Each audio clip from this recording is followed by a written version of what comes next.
Alright guys, so tonight's the night I'm going to start tearing this thing apart and see what I can find. I guarantee there'll be some mouse nests and multiple surprises, but let's find out when we get into it here. Back to working on the XL3 here. Got the motor actually all rebuilt already. Had the starter fixed up. The starter wasn't working. The starter works now. I tested it on the bench here, so motor's now got good compression, ready to rock and roll, go back in the chassis. So I'm just over here doing some cleanup. So I'm not going all out crazy on this one here. I got the doing some scrubbing here. Got the vacuum out, vacuumed all the stuff out. Going to give her a good wipe down in here and shine, and probably just touch up the paint where it needs to be touched up, where it's a little bit rusty. And yeah, then throw the motor back in, clean everything up, and get her going. So here, I'll do some. I'll take another quick video here once I get this all cleaned up. And there we go. Good enough. Making some headway here. Got the motor kind of set back in. I had the exhaust blasted, and I just gave that a shot of high heat paint. Did the Y pipe too.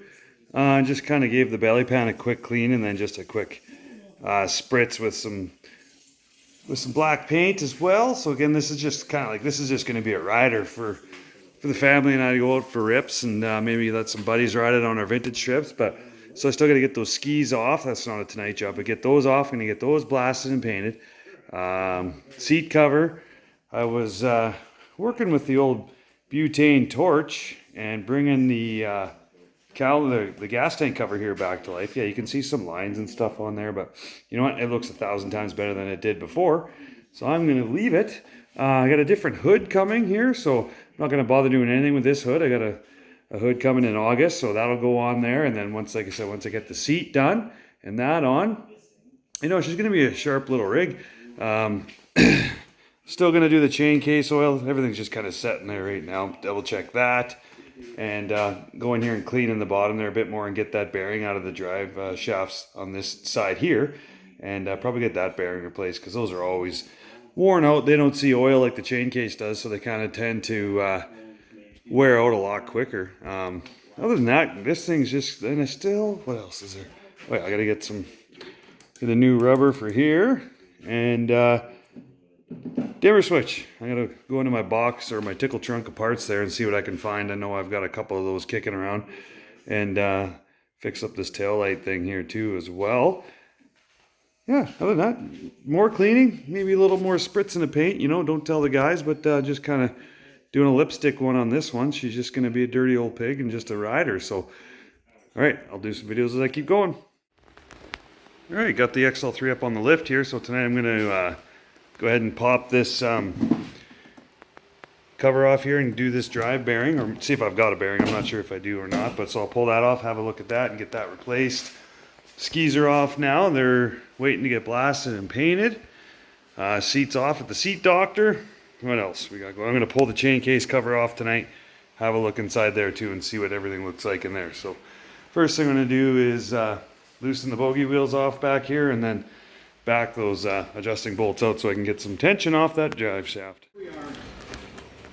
Alright, so got her out. First thing I notice is looks like someone's been in here before and did a really terrible job of putting this back together. There's your O-ring that seals your where your speedo cable goes into your drive shaft thing there. And so yeah, now I'm just going to get that nut off there. So what I like to do is throw adjustable wrench up under the drive shaft here. That's a kind of hex drive shaft, so you can throw an adjustable wrench on there, let her hit the top of the tunnel, and then give her a whack there, and that thing usually pops out. So I'm going to do that right now. You know, guys, in pod investigation, this bearing actually looks really good. The seal on the outside looks good. Everything kind of rolls really free, so I'm actually not going to replace that because that's the good original Yamaha bearing there. So I'm going to leave that for now. I'm just going to go in here now. I'm just going to vacuum this out, wipe this down, clean that up a bit, and then put that back on. I'm going to move to the chain case side. Kind of jumping around here, guys, but I got the skis blasted and painted and the leaves blasted and painted. I didn't disassemble these because this isn't going to be no show sled or anything, so I left them assembled to get painted. But I got a whole box of new hardware and everything, so we're going to go ahead and get those mounted up. Like I said before, I was just working on getting this chain case. I got the cover off. I was looking there. Everything looks really good in there. This is one reason why you do check other people's work. This thing was full of oil up to about, I don't know, here. I pulled out the bottom bolt here. Oil came puking out of there. So this thing was so full of oil. So yeah, thank God I looked, because that just slowing you down. Anyway, so yeah, now I gotta just unbolt the chain case a bit so I can get the secondary to slide out, and then I'll take that and get that all buffed up. So, but first, let's get the skis back on. Okay, guys, been working away here.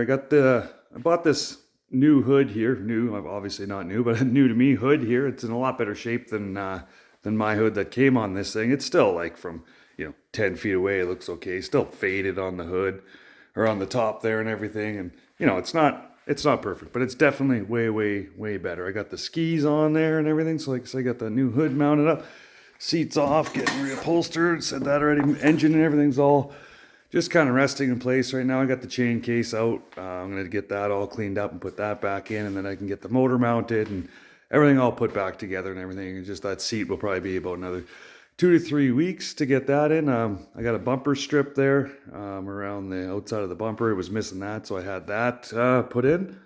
I'll show you before and after. It actually makes quite a big difference. So yeah, it looks much better with that bumper strip in there. Yeah, other than that, guys, things coming along. It's gonna look good. It's gonna be like a good rider. Like I said, not a show sled. None of my sleds are show sleds. So, but yeah, all right. I'll do some videos here once I get that seat back and get the motor mounted in and start and do the first start.